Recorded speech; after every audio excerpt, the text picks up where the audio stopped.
नमस्कार दोस्तों, स्वागत है आप सभी लोगों का आपके अपने YouTube चैनल शिक्षा पॉइंट पर। आपने कल मैथ्स में इसमें सीखा था ये वाला पार्ट एक छोटा सा, जो मैंने दोबारा बस रिकैप के लिए, जो आपको मालूम है मैं हर बार ऐसा करता हूँ कि पीछे वाली क्लास को जोड़ते हुए पीछे हम आगे चलते हैं। कल हमने ये चीज़ पढ़ा था, अब ये है क्या चीज़ थोड़ा सा देखो। त्रिभुज की कल हमने स्टार्टिंग की थी कि त्रिभुज बनेगा या नहीं बनेगा, उसके लिए क्या कंडीशन है। जैसे आपको कुछ भी माप दे दी जाए, त्रिभुज की 3 भुजाओं की लंबाई, एक की 5, एक की 20, एक की 50, ऐसे कुछ भी दे दिया जाए, है ना, यानी ABC 3 भुजाओं की माप दे दी जाए ABC, तो क्या ज़रूरी है कि सभी माप का त्रिभुज बन पाए। ठीक, चलो बन भी गया। पहली कंडीशन हम सीखेंगे बनेगा कि नहीं बना। पहला कंडीशन बन चुका। अब दूसरी कंडीशन, अगर बनेगा तो बनेगा कौन सा। मेरी बात समझ में आ रही है? तो एक बार ध्यान से देख लेना। इसमें क्या होगा, अगर 3 भुजा हैं तो उसमें से कोई भी 2 भुजा, जैसे ये त्रिभुज की 3 भुजा हैं ABC, तो इसमें से कोई भी 2, यानी पहले AB का मैंने ले लिया, इन 2 का योगफल, इन 2 का टोटल सम है वो तीसरी से बड़ा होना चाहिए, greater than A + B is greater than 2C। बात समझ में आ रही क्या? ऐसे ही B और C की बात करें तो वह किससे बड़ा होना चाहिए, A से बड़ा होना चाहिए। ऐसे ही अगर हम C और A की बात करें इन 2 का, तो वह किससे बड़ा होना चाहिए, B से। मेरी बात समझ में आ रही है? यानी किसी भी 2 भुजाओं का योगफल हमेशा तीसरी से बड़ा होगा तो ही वो त्रिभुज बनेगा, अन्यथा नहीं। चलो एक बात क्लियर।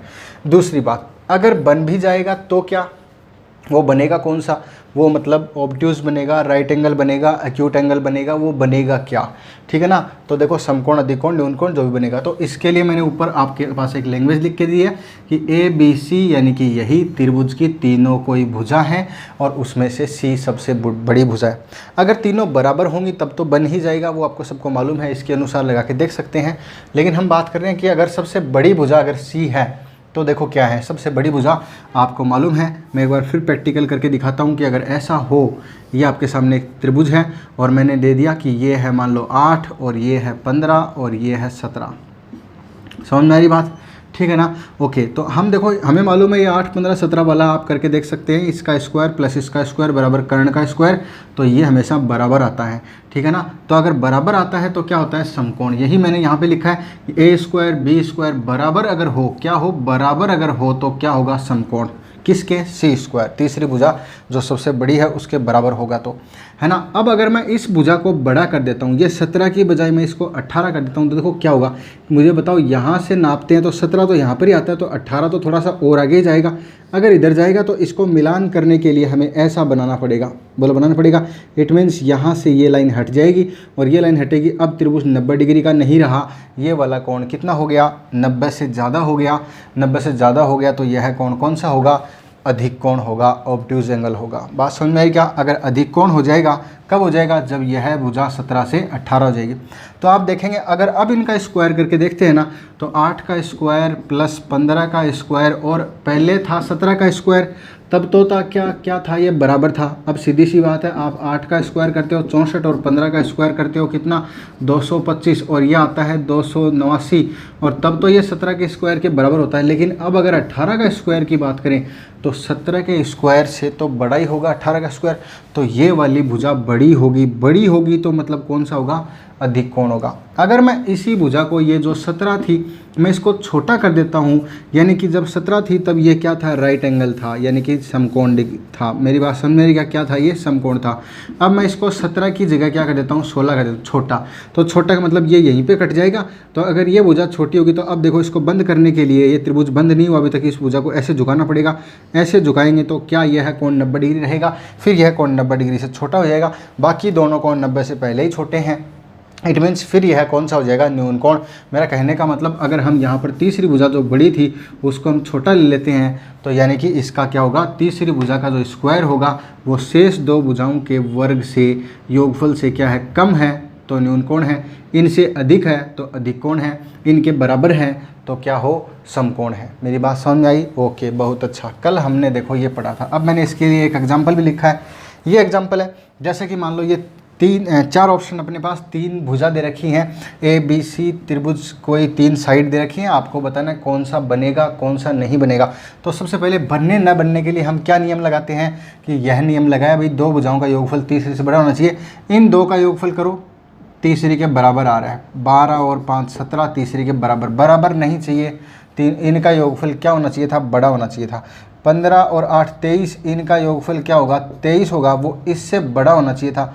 ये देखो भाई तीसरी भुजा बड़ी मिल गई। ये कैसे बन सकता है, ये त्रिभुज नहीं बन सकता। कैसे नहीं बन सकता, अरे भाई आप 8 सेंटीमीटर की ये भुजा लेते हो और एक भुजा 15 सेंटीमीटर की लेते हो, तो 8 तो यहाँ से यहाँ तक की दूरी हो गई, 15 यहाँ से यहाँ तक की दूरी हो गई, 8 और 15 टोटल दूरी कितनी होगी, 23। अब देखो तीसरी भुजा को तो ये सीधा ही जोड़ना पड़ेगा।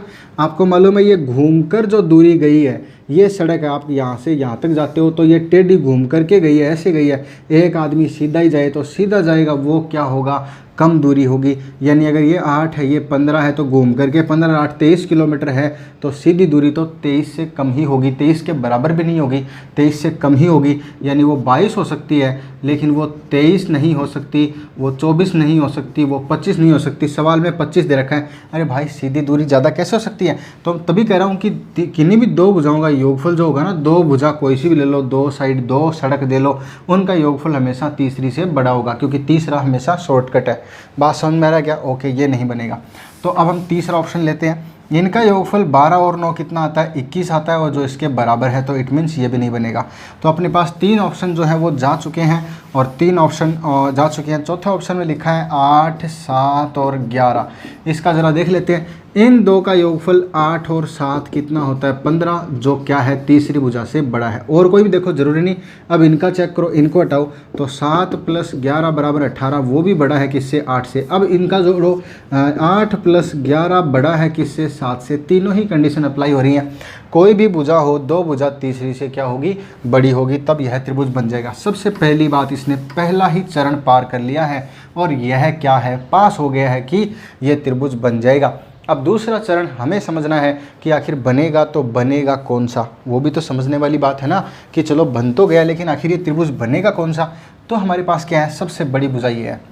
इसका स्क्वायर करो, 8 का स्क्वायर + 7 का स्क्वायर, और ये आ गया 11 का स्क्वायर। अगर ये बराबर आता है तब तो है समकोण, और ये बड़ी वाली भुजा अगर बड़ी हो जाती है, मतलब अधिक हो जाती है, तो अधिक कोण।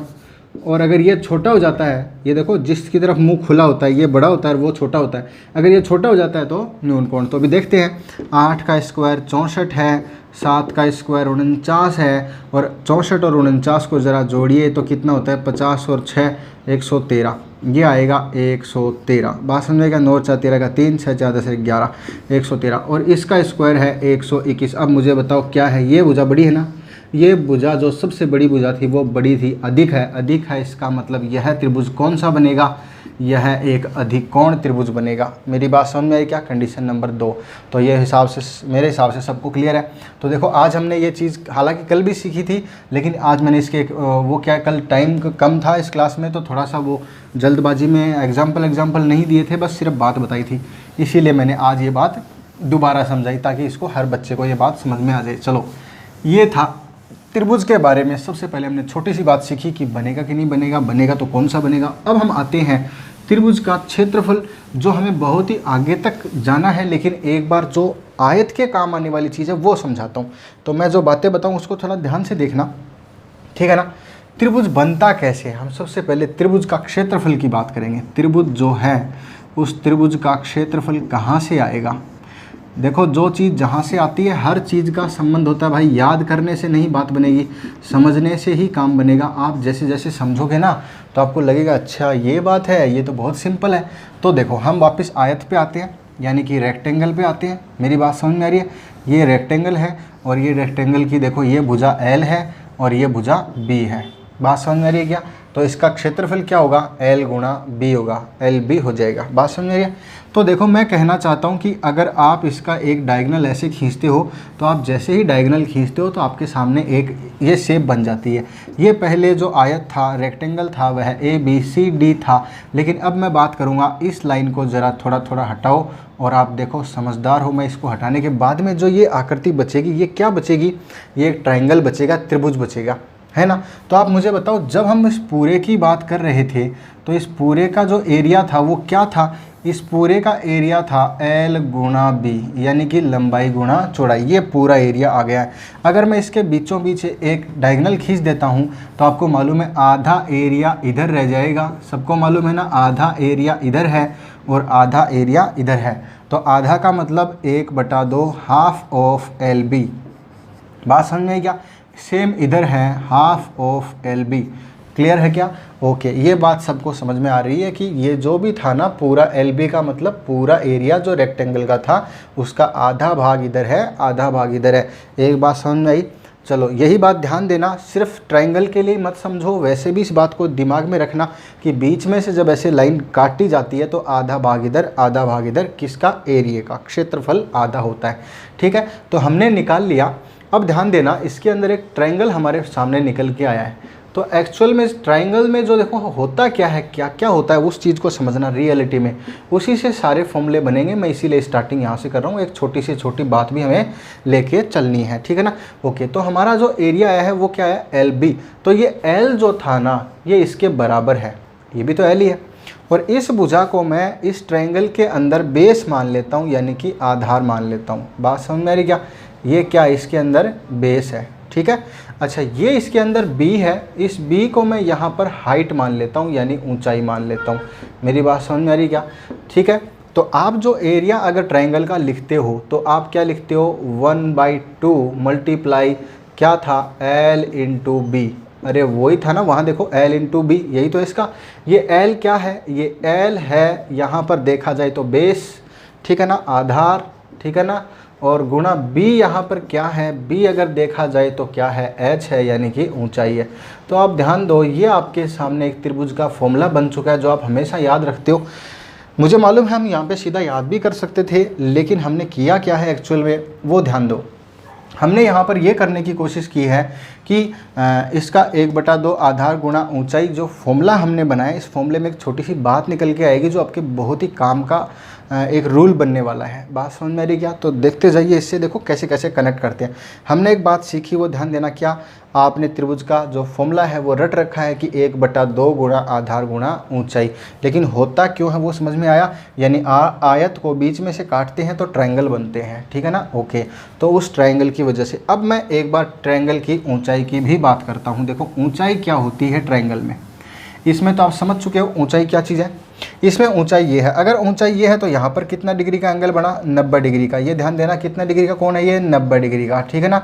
ओके, तो 90 डिग्री एंगल का मतलब है ऊपर वाले इस शीर्ष से, इस वर्टिसिस से सामने वाली भुजा पे एक एल्टीट्यूड डालना। एल्टीट्यूड का मतलब है कि लंब डालना, यानी कि 90 डिग्री का लंब, ठीक है ना। ओके, तो अगर मैं आपके सामने एक ऐसा ट्रायंगल रखूं जिसके अंदर कोई भी 90 डिग्री ट्रायंगल नहीं है, 90 डिग्री का एंगल नहीं है, तो अब देखो अगर मैं इसकी ऊंचाई की बात करूं, हाइट की बात करूं, तो हाइट होता है इस वर्टिसिस से सामने वाली भुजा के ऊपर हम एक 90 डिग्री का एल्टीट्यूड ऐसे रखते हैं। यहाँ पर ये दिखाई दे रहा है, ये 90 डिग्री का कोण है।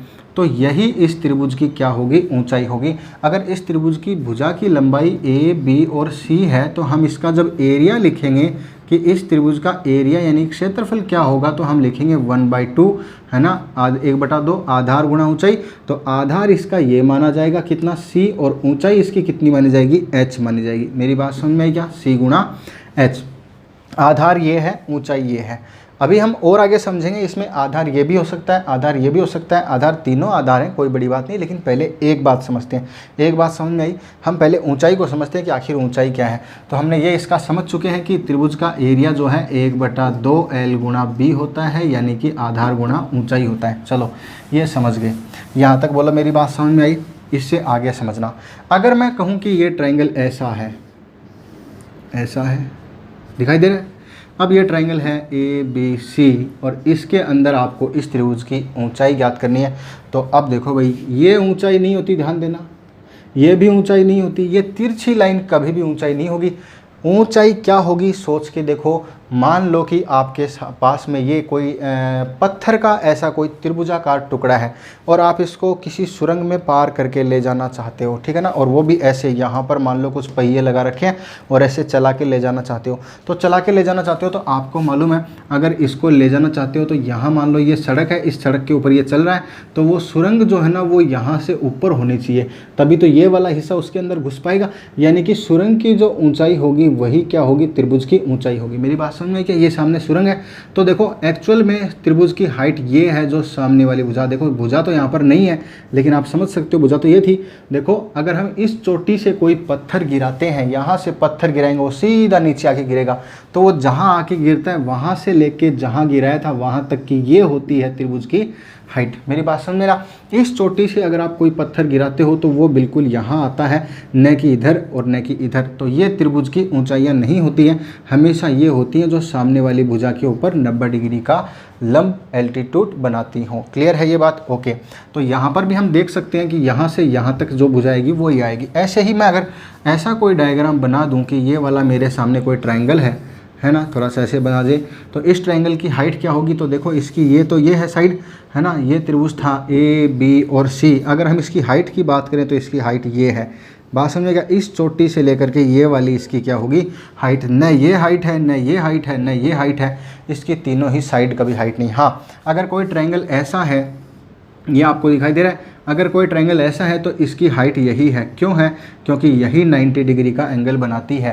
मेरी बात समझ में? अगर मैं इसको थोड़ा सा ऐसे झुका के बनाता, ऐसा बनाता, तब इसकी हाइट ये होती। सबको क्लियर हो चुकी है? कोई बड़ी बात नहीं, मैं एक ही बात को 4 बार बता रहा हूँ, अलग अलग डायग्राम में बताएं। बस बताने का मकसद इतना है कि आप एक्चुअल हाइट को समझ जाओ। तो मेरे हिसाब से आप हाइट को समझ चुके हो कि कैसे कैसे कौन सी हाइट होती है। सबको क्लियर है हाइट कौन सी होती है? अब हम इसी जो चीज़ को हमने पढ़ा है इसको हम अप्लाई करेंगे आयत के अंदर, यानी रेक्टेंगल के अंदर। एक बहुत ही अच्छा क्वेश्चन बनने वाला है, बहुत ही प्यारा सा, आप सिर्फ देखते जाइए, ठीक है ना।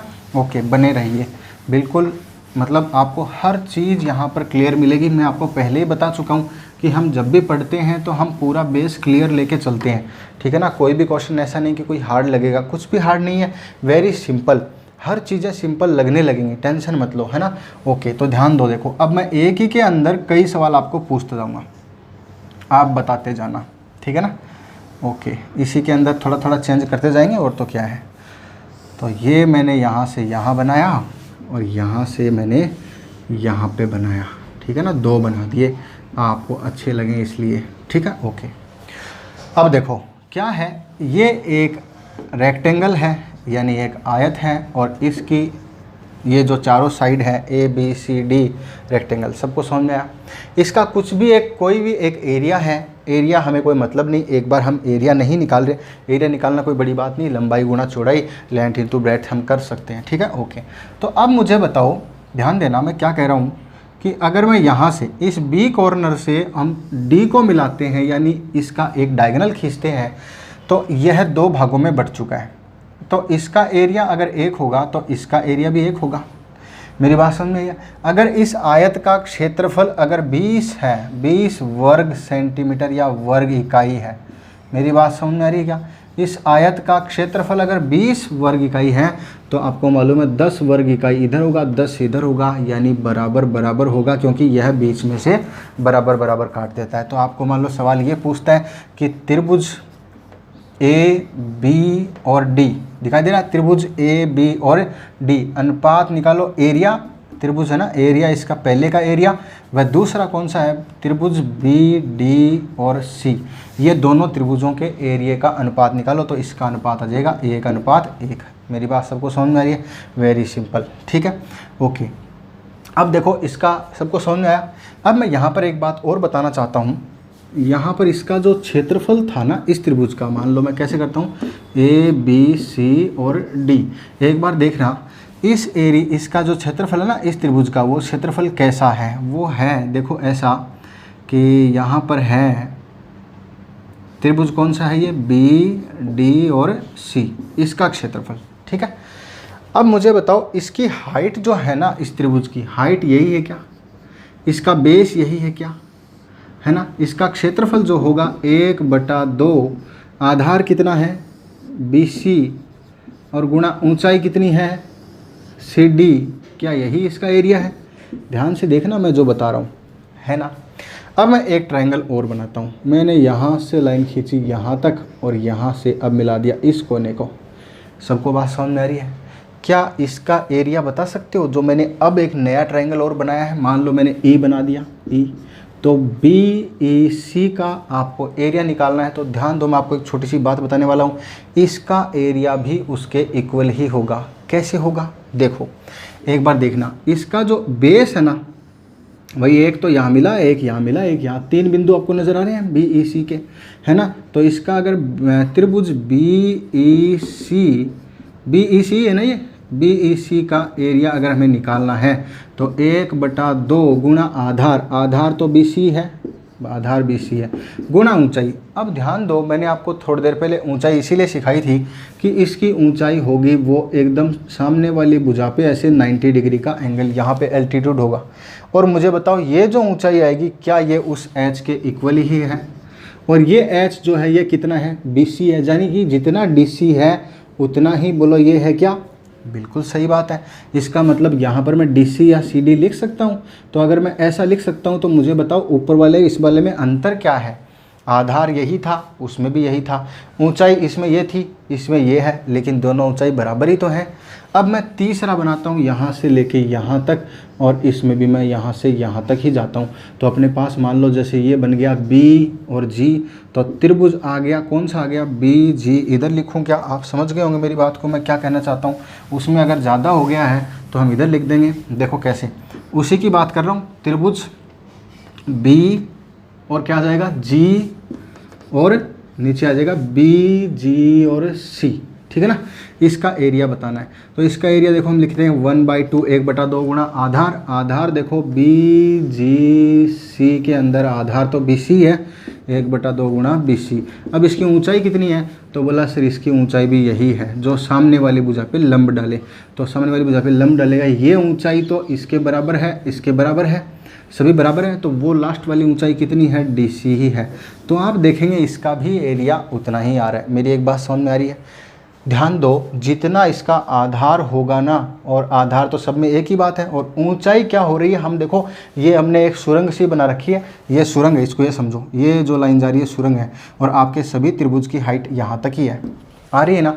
तो सबकी हाइट इक्वल है, सबका बेस इक्वल है, तो मुझे बताओ सबका क्षेत्रफल बराबर होगा कि नहीं होगा? तो मैं आपको यहाँ पर एक बात कहना चाहता हूँ कि एक आयत के अंदर अगर ऐसे कितने भी त्रिभुज बनाए जाएं, जैसे मैंने यहाँ से लेके यहाँ तक बना दिया, इसकी भी देखो हाइट तो उतनी है, ये हाइट आपको नज़र आ रही होगी, ये हाइट इसके बराबर ही है ना। और बनाओ, ये भी देखो, और बनाओ, ये भी देखो, सबको नज़र आ रहा है, और बनाओ। आप ऐसे बनाते जाओ, बनाते जाओ, बनाते जाओ, कितने भी बनाते जाओ, यानी यहाँ P, यहाँ Q, यहाँ R, यहाँ S, यहाँ T, यहाँ U। मेरी बात समझ में आ रही है? ये मैंने जितने भी ट्रायंगल बनाए हैं इन सभी का बेस तो BC है, आधार तो क्या है? BC है। और अगर हम इनकी ऊंचाई की बात करें तो ये ऊंचाई, ये ऊंचाई, ये ऊंचाई, ये ऊंचाई, ये सभी ऊंचाई क्या है? बिल्कुल DC है। तो सबका आधार बराबर, सबकी ऊंचाई बराबर, इट मीन सबका क्षेत्रफल बराबर। तो सबको मेरी बात समझ में आ गई है? चलो बहुत अच्छा, आप ये वाला पॉइंट समझ चुके हैं।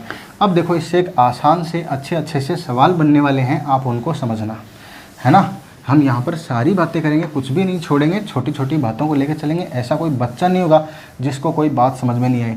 बस आप पढ़ने की शिद्दत रखिए मन के अंदर कि हाँ हमें पढ़ना है, ठीक है, ओके। अब देखो मैं आपसे कुछ सवाल पूछ रहा हूँ, उस सवाल का जवाब देते जाना। देखो आप मुझे ये बताओ कि ये वाला जो है, ये और ये एक दो भागों में बट गया क्या? क्षेत्रफल बराबर है। अब मुझे बताओ ये इसका आधार है ना, A, B, C और D। ये आपके सामने BDC एक त्रिभुज है। कौन सा त्रिभुज है? BDC, बोलो है। अब मुझे बताओ मैं ठीक बीच में, ये इसका मिड पॉइंट है, B मतलब P बना दिया, तो BP बराबर PC, यानी कि BP बराबर PC। अगर ये बराबर है, BP और PC बराबर है, इट मीन्स ये बिल्कुल सेंटर पॉइंट है। और मैं यहाँ से एक लाइन यहाँ तक खींच देता हूँ, तो आप मुझे बताओ इस समय अगर हम इन दोनों त्रिभुजों को देखें, देखो कौन कौन से त्रिभुज बात करता हूँ, B, P और D। एक त्रिभुज BPD है, और दूसरा त्रिभुज और देखना PCD है। एक त्रिभुज BPD ये वाला दिखाई दे रहा है, ये वाला, और एक त्रिभुज ये वाला। इन दोनों के क्षेत्रफल में क्या अंतर है, क्या अनुपात है, बड़ा छोटा है, बराबर है, क्या सिमिलरिटी है? तो हम देखेंगे सर इसका और इसका क्षेत्रफल बराबर है। अरे वाह, ऐसे कैसे बराबर है भाई? देखो सबसे पहली बात, इनका नीचे का बेस है ना वो बराबर है। अभी भी सवाल में दिया BP बराबर PC, ये बराबर ये, तो बोला बेस तो बराबर है।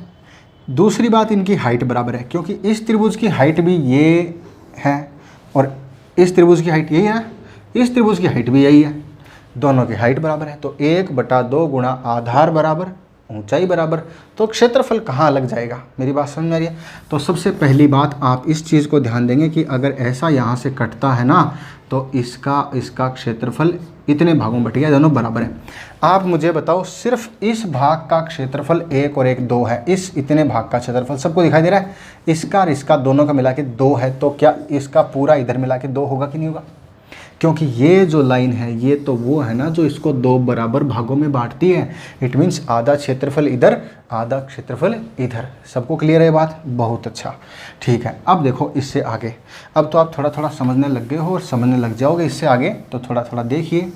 ये वाली जो लाइन है, हम यहाँ से यहाँ चलते हैं, यहाँ से यहाँ चलते हैं, ठीक है, ओके, तो ऐसे आ जाएगा, है ना। अब मैं वापस वही लाइन खींचता हूँ, ये मिड पॉइंट है, तब तो बराबर आ जाएगा। चलो मैं इसको इस बार क्या करता हूँ, और भागों में बांटता हूँ। जैसे मैं यहाँ पर यहाँ नहीं, थोड़ा सा यहाँ देता हूँ, थोड़ा सा यहाँ देता हूँ। अब पता क्या है, मान लो ये A B C और D एक रेक्टेंगल था, मैंने P और Q बिंदु दे दिया। अब पता क्या, ये दूरी और ये दूरी तीनों बराबर है। बोला है क्या?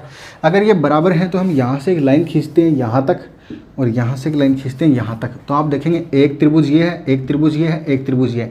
इन तीनों का आधार तो इक्वली है, आधार सबका क्या है?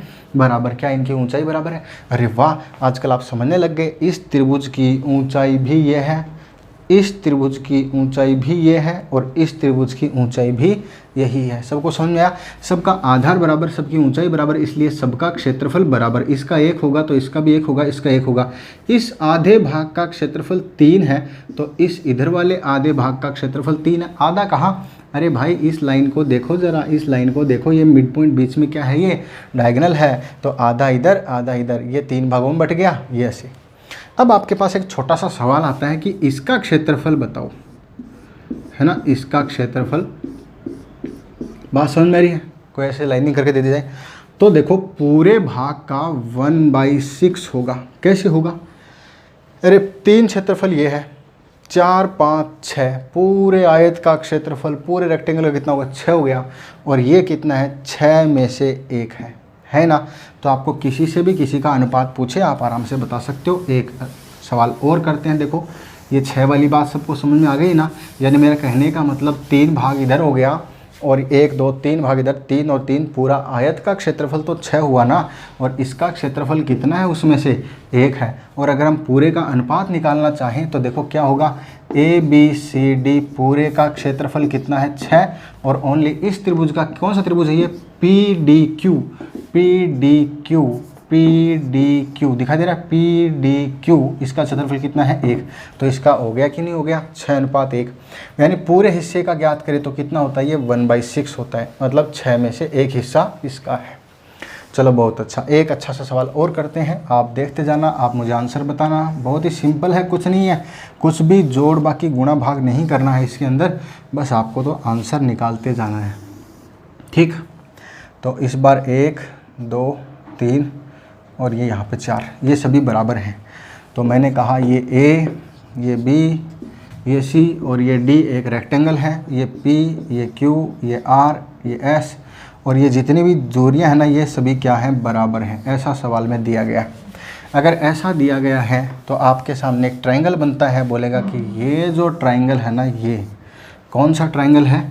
एक त्रिभुज है ना। मैं भी 1 मिनट रुको, मिटा करके आपके पूरे का इसमें देता हूँ कि कितना क्या बनेगा। तो आपके सामने 1 2 3 4 5 है ना।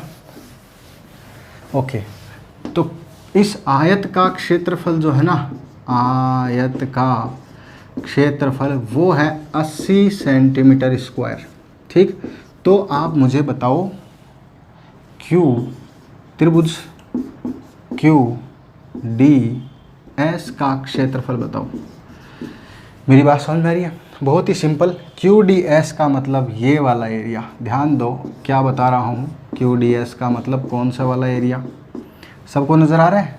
ये वाला जो एरिया है ना QDS, इसका क्षेत्रफल बताओ। अगर पूरे आयत का क्षेत्रफल 80 सेंटीमीटर स्क्वायर है तो इसका क्षेत्रफल क्या होगा। ठीक, ओके, तो ध्यान दो, देखो इसके नीचे मैंने ये जो बनाया है इसके बारे में आपको लैंग्वेज में दिया जाएगा कि BP बराबर PQ बराबर QR बराबर RS बराबर SC, यानी ये सभी बराबर हैं।